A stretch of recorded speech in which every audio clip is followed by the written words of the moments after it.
Alerte d'octobre 2020. Bienvenue à l'écoute du magazine audio Alerte, numéro 9 d'octobre 2020.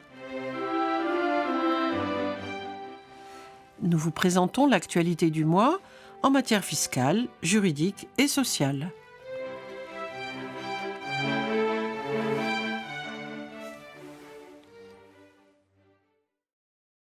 Passons d'abord en revue l'actualité fiscale. Projet de loi de finances pour 2021. Ce projet de loi de finances pour 2021 met en musique le plan de 100 milliards d'euros pour relancer la croissance après la crise économique provoquée par l'épidémie de coronavirus. Construit sur la base d'une prévision de récession de moins 10% en 2020 et d'une croissance de plus 8% en 2021, le PLF pour 2021 affiche 3 priorités: l'écologie, la compétitivité des entreprises et la cohésion sociale. Son adoption définitive est prévue pour intervenir au plus tard le vendredi 18 décembre 2020. D'ici là, la discussion budgétaire sera animée au vu des nombreux amendements déjà déposés. Nous vous en rendrons compte dans nos prochains magazines.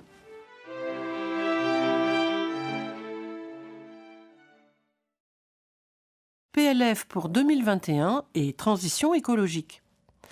Le gouvernement veut accélérer la transition écologique de l'économie française.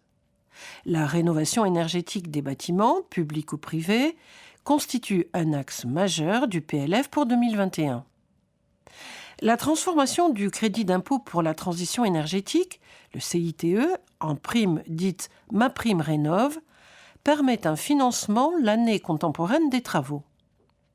En 2021, MaPrimeRénov' sera ouverte aux propriétaires bailleurs et aux syndicats de copropriété. Le gouvernement prévoit également que tous les ménages puissent en bénéficier, y compris les plus aisés, déciles 9 et 10 de revenus. Le CITE sera supprimé.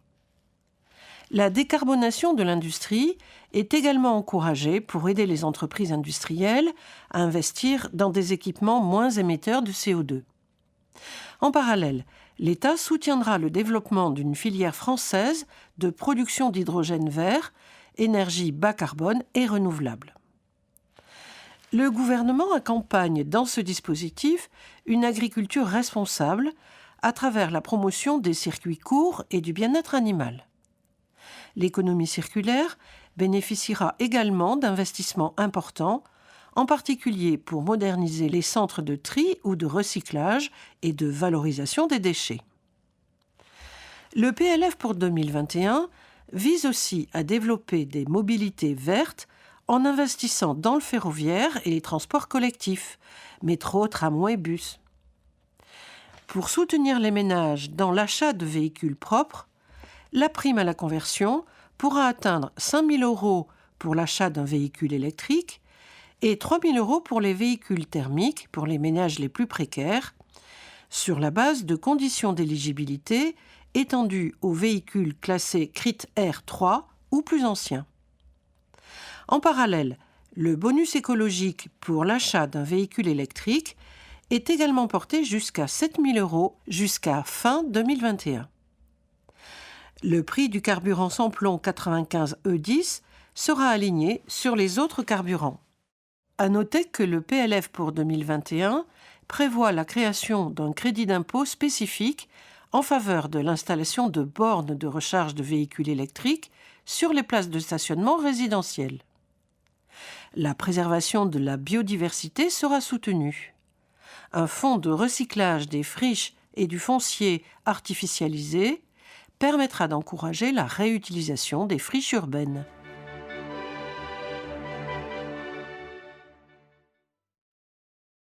PLF 2021 et compétitivité des entreprises.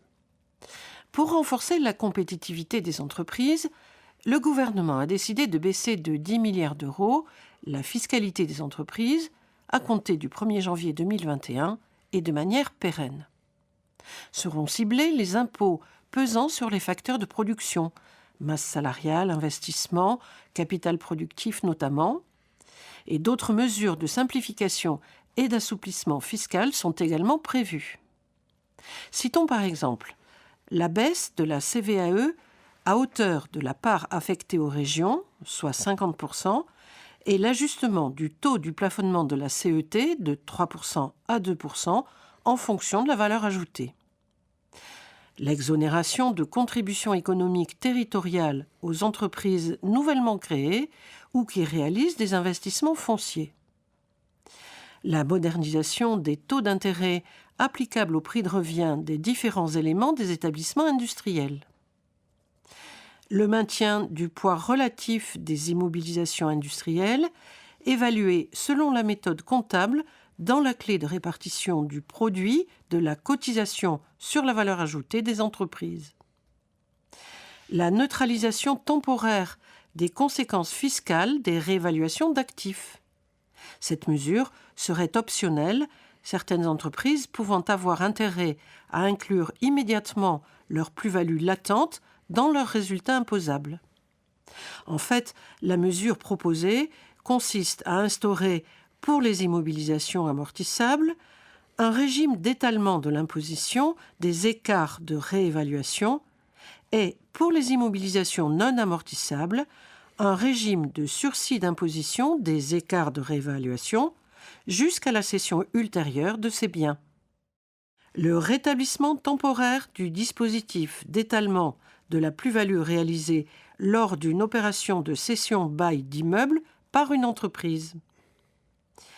La suppression progressive de la majoration de 25% des bénéfices des entreprises qui n'adhèrent pas à un organisme de gestion agréé.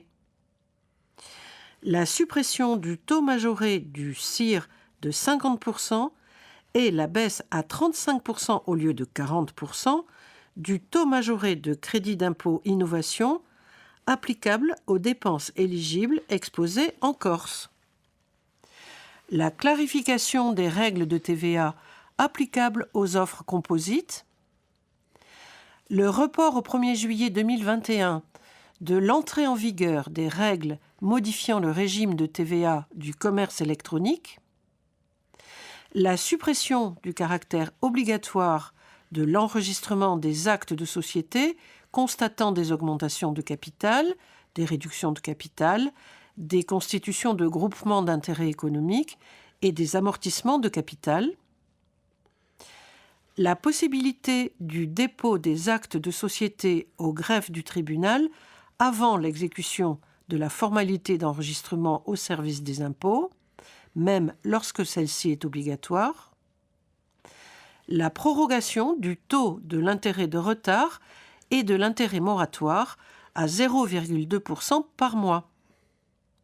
Enfin, notons que les TPE-PME et les ETI bénéficieront de mesures dédiées à travers notamment un renforcement des garanties de l'État pour des prêts participatifs et le rehaussement des moyens de BPI Financement, ainsi qu'un soutien à l'export pour tirer parti de la reprise de l'activité sur certains marchés internationaux. Oui, mais des amendements parlementaires sont annoncés pour exiger des entreprises des contreparties en compensation des avantages prévus par ce PLF pour 2021. À suivre donc.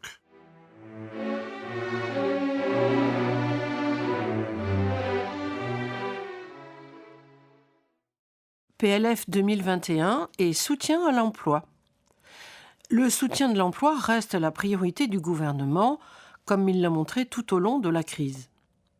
L'activité partielle sera adaptée au redémarrage progressif de l'économie, notamment à travers le dispositif d'activité partielle de longue durée, jusqu'à 24 mois, pour aider les entreprises faisant face à une reprise lente.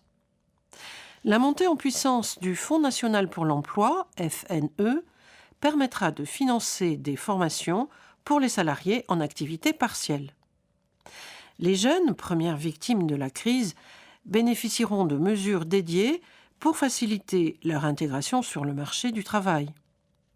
Le plan de relance permet ainsi de proposer 300 000 parcours d'insertion supplémentaires vers l'emploi. Des aides importantes sont d'ores et déjà accordées pour soutenir les contrats de professionnalisation et d'apprentissage. Une aide à l'embauche des jeunes de moins de 26 ans a également été mise en place pour les contrats conclus entre le 1er août 2020 et le 31 janvier 2021. Les dispositifs existants, comme la garantie jeune, le pacte d'ambition par l'activité économique ou les parcours contractualisés d'accompagnement vers l'emploi et l'autonomie, sont renforcés.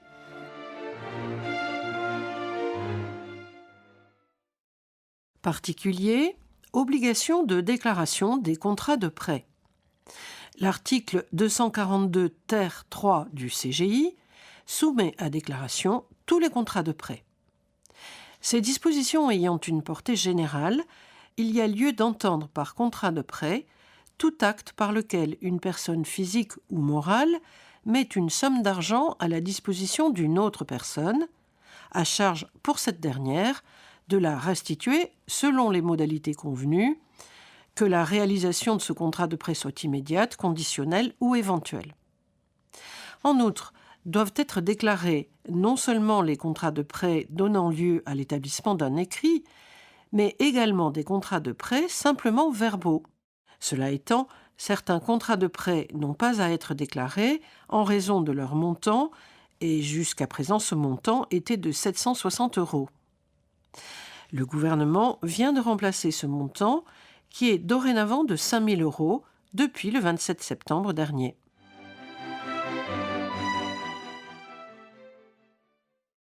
Aménagement de la réduction d'impôt Madelin.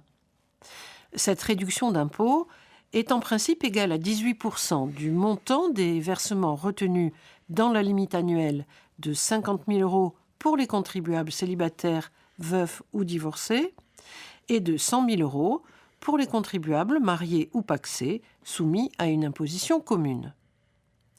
Suite à un décret d'août 2020, un taux majoré de 25% est applicable. Il concerne les versements effectués entre le 10 août et le 31 décembre 2020. Il en est de même pour les souscriptions en numéraire des parts de fonds communs de placement dans l'innovation, FCPI, ou de fonds d'investissement de proximité, FIP, à une nuance près. En effet, s'agissant spécifiquement des versements pour la souscription en numéraire de parts de FIP dont l'actif est constitué pour 70% au moins de titres de sociétés qui exercent leurs activités exclusivement en Corse ou dans certains secteurs d'activité outre-mer, le taux de réduction passe de 38% à 30% pour les versements effectués à compter du 10 août 2020. Oui, il faut noter que le rapporteur du budget 2021 vient de se déclarer ouvertement favorable à la prorogation de la réduction Madelin, l'IR-PME, à 25%. Ceci est donc à suivre lors des débats du PLF pour 2021 à l'Assemblée nationale.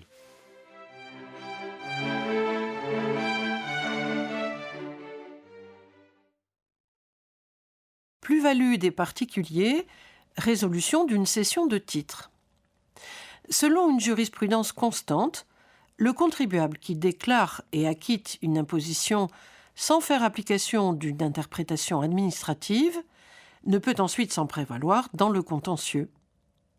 Le Conseil d'État a récemment établi une exception. En cas de résolution de la vente postérieurement à l'année de cession des titres, le Conseil d'État a jugé que le contribuable peut obtenir la restitution de l'impôt sur la plus-value initialement acquittée sur le terrain de la doctrine administrative et non sur celui de la loi fiscale. Pour la haute juridiction, la doctrine administrative prévoit la possibilité pour le contribuable imposé à raison d'une plus-value de cession de titres de bénéficier d'une restitution de l'imposition initialement établie en cas de résolution de la vente. Et même s'il a été imposé conformément à sa déclaration sans faire l'objet d'un redressement, un contribuable peut utilement se prévaloir de cette interprétation dès lors qu'il ne peut en faire application que par voie de réclamation présentée postérieurement à la résolution de la vente.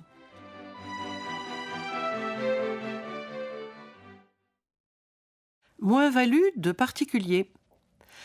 Un contribuable ne peut pas imputer sur ses plus-values de cession de valeurs mobilières des moins-values antérieures réalisées par un enfant majeur qui était rattaché à son foyer l'année de la cession des titres, mais qui ne l'est plus l'année de l'imputation. Par suite, une moins-value de cession de valeurs mobilières non utilisées et reportée, réalisée par une personne au titre d'une année au cours de laquelle elle était un majeur rattaché au foyer fiscal de ses parents, ne peut pas être conservée et utilisée par ces derniers après le départ de ce majeur de leur foyer.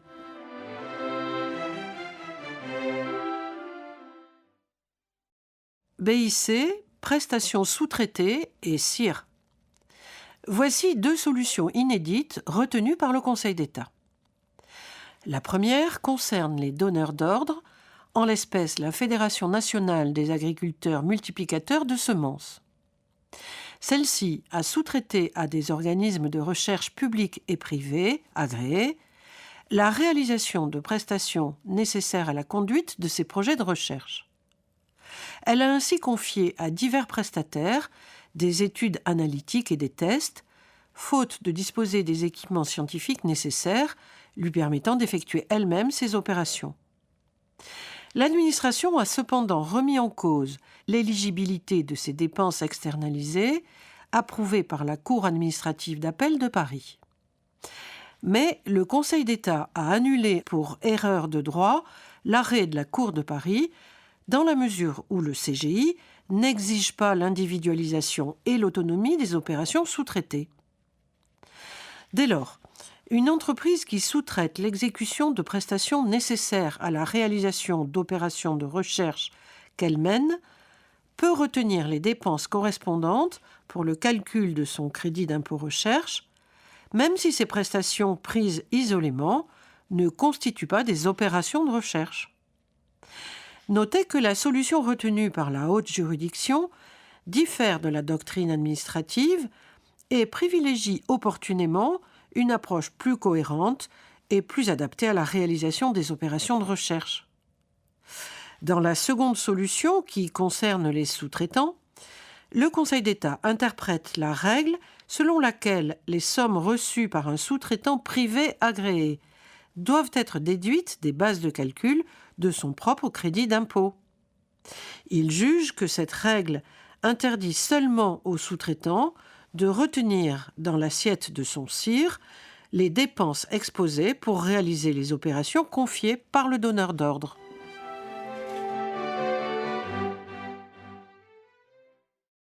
BIC, crédit d'impôt métier d'art.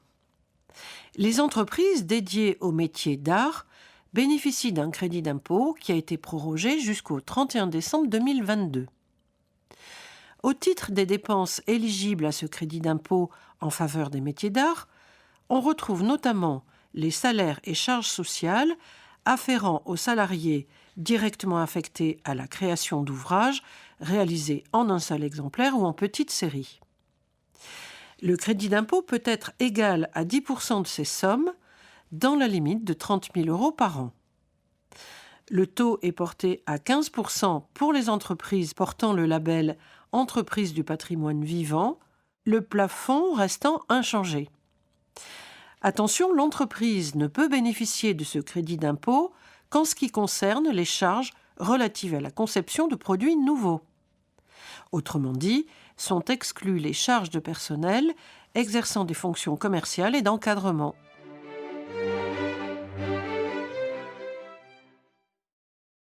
Allègement d'impôts en ZRR. Les entreprises créées ou reprises dans les zones de revitalisation rurale, ZRR, peuvent, sous certaines conditions et dans certaines limites, bénéficier d'une exonération d'impôt sur les bénéfices pendant 60 mois. Le Conseil d'État estime qu'en cas de reprise, il faut qu'il s'agisse d'une opération au terme de laquelle est reprise la direction effective d'une entreprise existante, avec la volonté non équivoque de maintenir la pérennité de cette entreprise. Retenez donc qu'une telle reprise ne suppose pas nécessairement et uniquement la création d'une structure juridiquement nouvelle ou le rachat de plus de 50% des titres d'une société.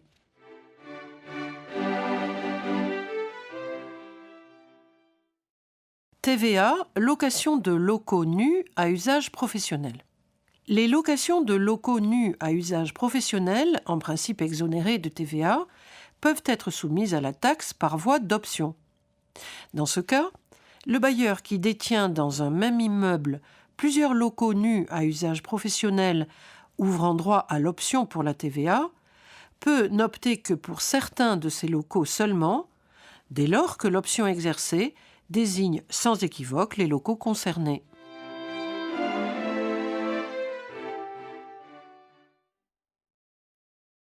Covid-19, quid des immobilisations en période de réduction ou d'arrêt d'activité? L'événement Covid-19 a pu entraîner pour certaines entités un arrêt de leur activité. Durant cette période, se pose la question de la poursuite du plan d'amortissement de leurs immobilisations. L'ANC, la CNCC et le CSOEC ont répondu à cette question dans leur guidance sur les impacts de cette crise. En cas d'arrêt de l'activité, sauf à ce que l'amortissement soit fonction d'un nombre d'unités d'œuvre, l'amortissement des immobilisations incorporelles et corporelles ne peut être ni interrompu pendant la non-utilisation des actifs concernés, ni amoindri compte tenu d'une utilisation réduite des actifs concernés. En période de réduction ou d'arrêt d'activité temporaire, une entité peut être amenée à s'interroger sur la nécessité de réviser la durée d'utilité et ou la valeur résiduelle du bien. Toutefois, en pratique, un arrêt temporaire d'activité ne devrait pas en soi être un motif suffisant pour changer le mode d'amortissement.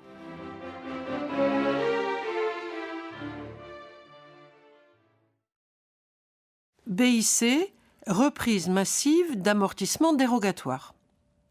La crise actuelle pourrait inciter les entreprises qui souhaitent améliorer leur capacité distributive à envisager une reprise massive de leurs amortissements dérogatoires.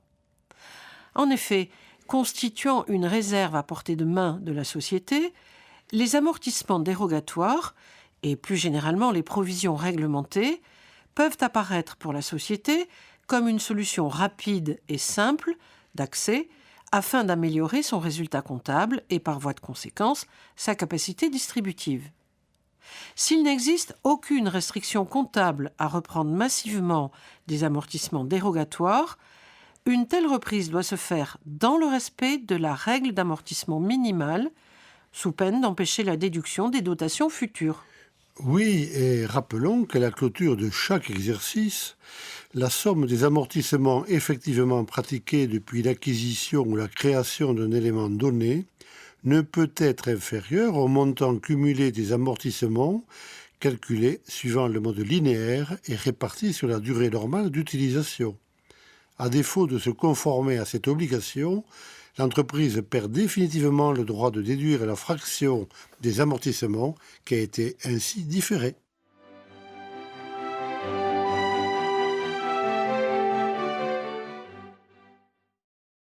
Enregistrement, pacte Dutreil et Family Buy-out. Le Family Buy-out, le FBO, est une technique de transmission d'entreprise familiale qui combine la donation de titres par le chef d'entreprise à ses enfants, puis l'apport par ces derniers de tout ou partie des titres reçus à une holding de reprise qui prend à sa charge le paiement de la soulte que les enfants repreneurs doivent verser aux codonataires dans le cadre de la donation-partage. Sous réserve de remplir les conditions du régime Dutreil, la transmission de l'entreprise est alors partiellement exonérée de droits de donation à hauteur des 3/4 de sa valeur, et cette exonération n'est pas remise en cause lorsque les repreneurs apportent, avant l'expiration de leurs engagements de conservation, les titres reçus à la holding de reprise. À la question de savoir si l'exonération peut être maintenue dans le cas où les enfants apportent leurs titres pendant la phase d'engagement individuel, non pas à une holding unique, mais chacun séparément à une holding distincte, l'administration répond que l'exonération n'est pas remise en cause dans cette situation, sous réserve que chacun des apporteurs et chacune des sociétés bénéficiaires des apports, pris isolément, respectent l'ensemble des conditions prévues du régime Dutreil, ce qui est particulièrement sévère. Il faut attendre maintenant les commentaires de ce nouveau dispositif qui seront publiés au BOFIP pour lever le trouble s'agissant de la condition de détention et de direction de la holding.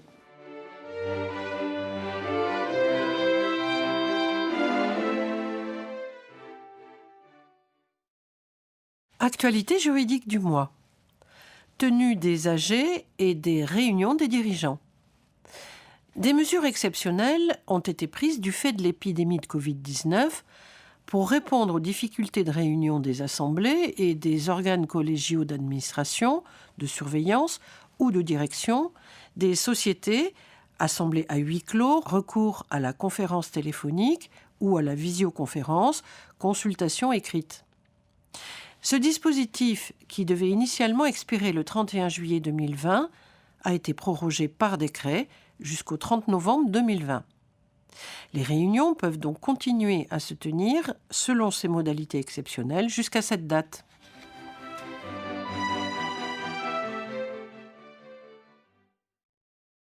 AG et associés co-indivisaires. La Cour de cassation vient de reconnaître un nouveau droit aux copropriétaires de titres indivis. La possibilité de demander l'ajournement d'une assemblée générale dès lors que l'associé justifie agir à des fins conservatoires dans l'intérêt de l'indivision. Tel est le cas par exemple si l'associé indivisaire soutient que l'assemblée extraordinaire dont il demande l'ajournement n'a pas été précédée d'une information suffisante des actionnaires sur les conditions financières de l'émission d'obligations à bon de souscription d'actions et que cet AGE intervient de manière prématurée, notamment au regard d'un droit de préférence sur des actions cédées dont il est titulaire en vertu d'un pacte d'actionnaires. Dépôt des comptes d'une SASU. Le président et associé unique d'une SASU ne peut pas invoquer le droit à la protection de ses données patrimoniales pour se soustraire à une injonction de dépôt des comptes annuels de sa société. Mise en réserve des bénéfices. L'absence de conformité à l'intérêt social d'une mise en réserve systématique de bénéfices sans motif économique valable ne fait pas de doute. Cela étant, pour la Cour de cassation, la mise en réserve par une société immobilière de plus de 500 000 € de bénéfices faisant suite à d'autres mises en réserve n'est abusive que si elle est décidée dans l'unique dessein de favoriser les majoritaires au détriment de l'associé minoritaire.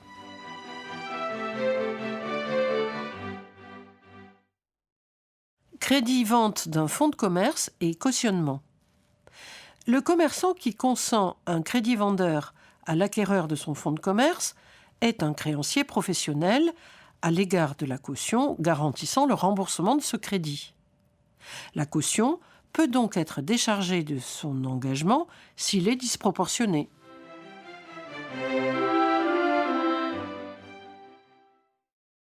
Baux commerciaux et immatriculation du locataire au RCS. Lorsque les parties à un bail optent pour le statut des baux commerciaux en précisant que ce statut s'applique même si les conditions n'en sont pas remplies, le bailleur renonce à invoquer le défaut d'immatriculation du locataire au registre du commerce lors du renouvellement. Par suite, la société locataire a le droit au renouvellement de son bail et peut obtenir une indemnité d'éviction.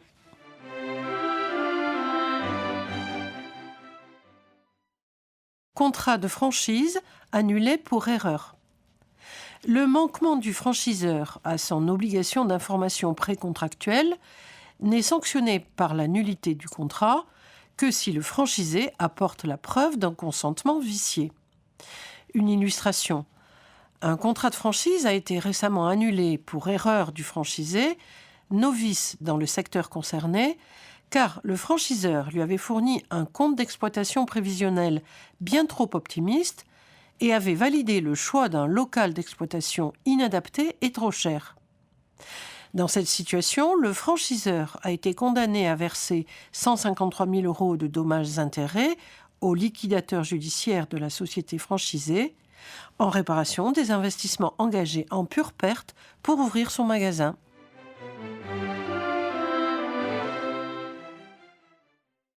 Défaut de conformité. L'acheteur de matériaux qui invoque leur non-conformité après les avoir réceptionnés et utilisés ne peut pas refuser de payer leur prix. Il ne peut que demander des dommages-intérêts s'il a subi un préjudice.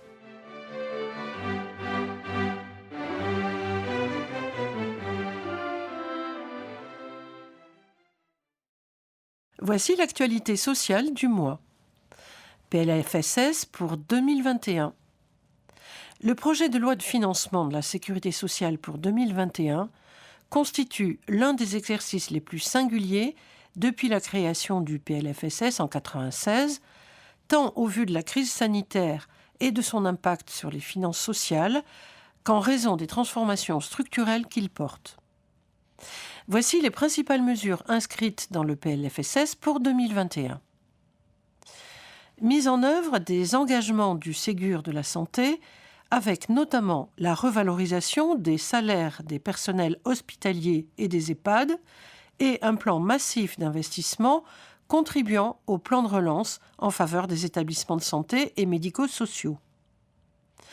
Réponse à la crise sanitaire avec une progression de l'Ondam 2020 relevée à 7,6% et les mesures pour venir en aide aux entreprises les plus touchées par la crise pendant la phase de reprise et compensées par le budget de l'État.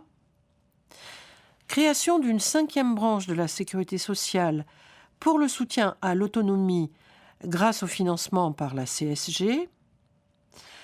Allongement du congé paternité à compter du 1er juillet 2021, 28 jours au lieu de 14, en le rendant en partie obligatoire, avec l'interdiction faite à l'employeur d'employer le salarié pendant une période de 7 jours, immédiatement après la naissance de l'enfant.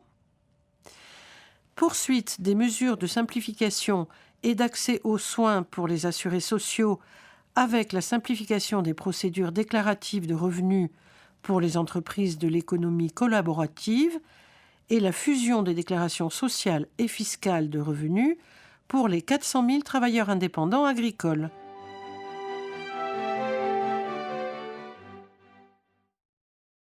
Période d'essai. Si l'employeur peut mettre fin à la période d'essai sans motif et sans formalité, il doit respecter la procédure disciplinaire lorsqu'il motive cette rupture par une faute du salarié. À défaut, il peut être condamné au versement d'une indemnité pour irrégularité de la procédure. Illustration. La période d'essai d'une salariée a été interrompue au terme du courrier rédigé par l'employeur en raison de ses erreurs et de son insubordination. Dans ce cas, l'intéressé aurait dû être convoqué à un entretien préalable et être informé de la possibilité de s'y faire assister. À défaut, elle est en droit de prétendre au paiement d'une indemnité d'1 mois de salaire.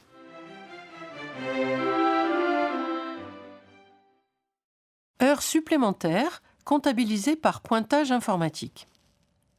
En principe, la décision de recourir aux heures supplémentaires constitue une prérogative de l'employeur relevant de l'exercice de son pouvoir de direction. Toutefois, le salarié peut prétendre au paiement d'heures supplémentaires s'il est établi que la réalisation de ces heures a été rendue nécessaire par les tâches qui lui ont été confiées. Pour la Cour de cassation, lorsque des heures supplémentaires sont comptabilisées par un logiciel de pointage, l'employeur est considéré comme étant ainsi informé des heures de travail effectuées. Il donne donc son accord au moins implicite à leur réalisation s'il ne s'y oppose pas. Du coup, ces heures réalisées au-delà du forfait prévu au contrat doivent être rémunérées. Oui, et notons que pour les employeurs ayant mis en place de leur entreprise un système de pointage informatisé, Cet arrêt rend difficile, voire impossible, de refuser le paiement d'heures supplémentaires dès lors que le salarié peut les réclamer en justice en faisant état de ses relevés de pointage. Notons que si cette solution peut paraître sévère de prime abord, elle est à relativiser. En effet, normalement, les logiciels de pointage prévoient un système d'alerte lorsque le salarié dépasse son temps normal de travail. Lorsque c'est le cas, c'est à l'employeur d'agir rapidement s'il ne souhaite pas que son personnel effectue des heures supplémentaires au-delà de celles prévues au contrat.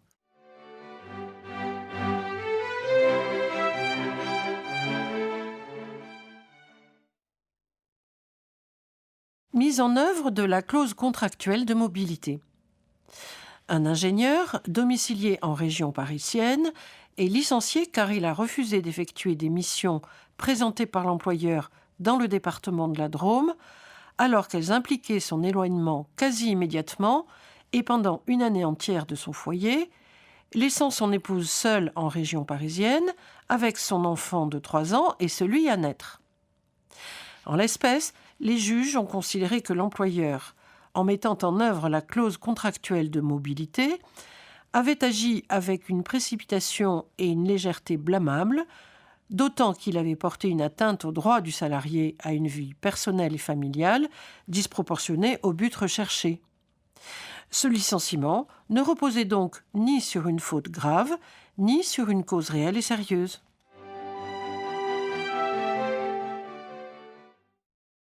Entretien préalable. Même s'il est de principe que l'entretien préalable doit se tenir obligatoirement en présence physique des parties, les circonstances peuvent permettre de recourir à un entretien à distance via une téléconférence. Par exemple, le statut d'expatrié d'une salariée et sa localisation à Dubaï. Pour la Cour d'appel de Versailles, ces modalités d'entretien à distance ne constituent pas une irrégularité de procédure dès lors que les droits de la salariée ont été respectés et que celle-ci a été en mesure de se défendre utilement.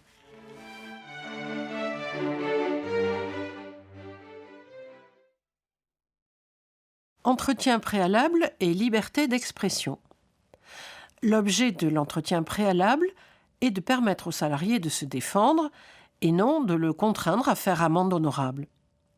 Dès lors, le salarié peut librement, dans ce cadre, réfuter les griefs avancés par l'employeur, quels qu'ils soient, et ces dénégations, qui relèvent de la liberté d'expression, ne sauraient être retenues comme une faute par l'employeur. En outre, le caractère agressif, insolent ou désobligeant des propos de la salariée, que l'employeur ne caractérisait par aucun élément, mais qu'il reliait au simple fait qu'elle avait réfuté les arguments qui lui étaient présentés durant l'entretien préalable, revenait à lui reprocher d'avoir fait usage de sa liberté d'expression dans l'exercice des droits de la défense. En conséquence, l'atteinte portée à cette liberté fondamentale emportait à elle seule la nullité du licenciement, sans qu'il y ait lieu d'examiner les griefs invoqués par l'employeur à l'appui de celui-ci.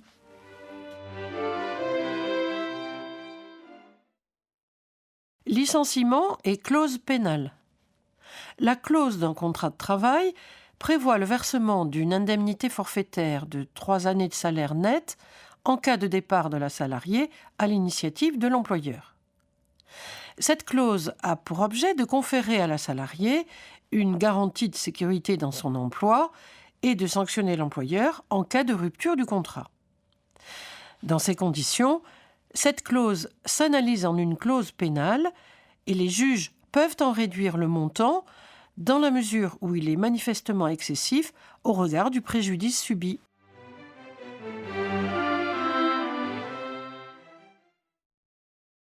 Licenciement pour cause réelle et sérieuse. Dans une entreprise utilisant des produits toxiques et inflammables, une interdiction de fumer est prévue dans le règlement intérieur de l'entreprise. Elle est rappelée sur les panneaux apposés à l'entrée de l'ensemble des locaux du site, dans le livret d'accueil, ainsi que lors des réunions internes de l'entreprise. Dans ce contexte, et constitutif d'une cause réelle et sérieuse et non d'une faute grave, le fait pour un salarié de cette entreprise de fumer une cigarette en s'accoudant à la fenêtre ouverte de la cafétéria à 1h du matin pendant son temps de pause.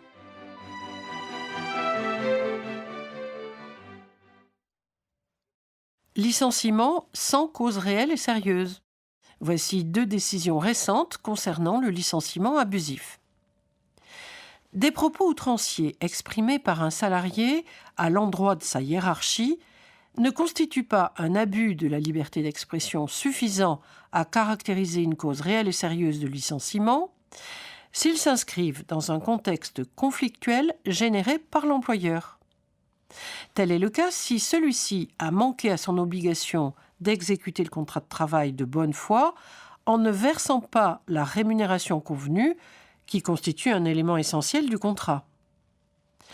Par ailleurs, un salarié ne peut pas être licencié au motif qu'il a refusé de voir contrôler son sac et de patienter sur place dans l'attente de la venue d'un officier de police judiciaire.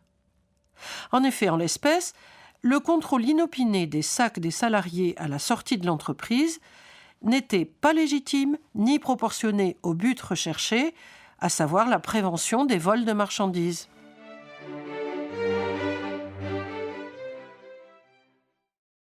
Licenciement économique et reclassement. Un rappel important. Si l'employeur recrute après avoir procédé à un licenciement économique, il devra pouvoir prouver, en cas de contentieux, que le poste n'était pas vacant au moment de la rupture. À défaut, il risque d'être condamné pour manquement à son obligation de reclassement préalable. Rupture conventionnelle signée avec un salarié à l'état de santé fragilisé. Lorsque, antérieurement à la conclusion d'une rupture conventionnelle, l'employeur use de pression et de manœuvres qui, compte tenu de l'état de santé fragilisé du salarié, incitent ce dernier à signer la convention de rupture, celle-ci est nulle en raison d'un vice de consentement. Tel est le cas si, dans les quelques jours précédant la signature de la rupture conventionnelle, alors que l'état de santé de l'intéressé était fragile, ainsi qu'en attestent 2 certificats médicaux, le salarié a été convoqué à un entretien préalable à une sanction pouvant aller jusqu'au licenciement, la mise à pied disciplinaire de 2 jours finalement prononcée n'était pas justifiée, et au retour du salarié dans l'entreprise, son ordinateur avait disparu de son bureau, cette information lui ayant été donnée par SMS de la part d'un collègue pendant sa mise à pied. Pour les juges du fond, les événements antérieurs à la signature de la rupture, compte tenu de l'état de santé fragilisé du salarié, l'ont clairement conduit à signer une rupture conventionnelle alors que sa liberté de consentement était altérée. En conséquence, la rupture conventionnelle doit être annulée, la rupture du contrat de travail produisant les effets d'un licenciement sans cause réelle et sérieuse.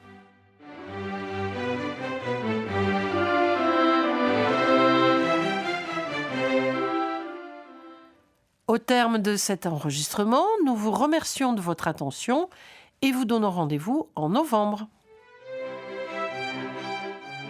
À bientôt!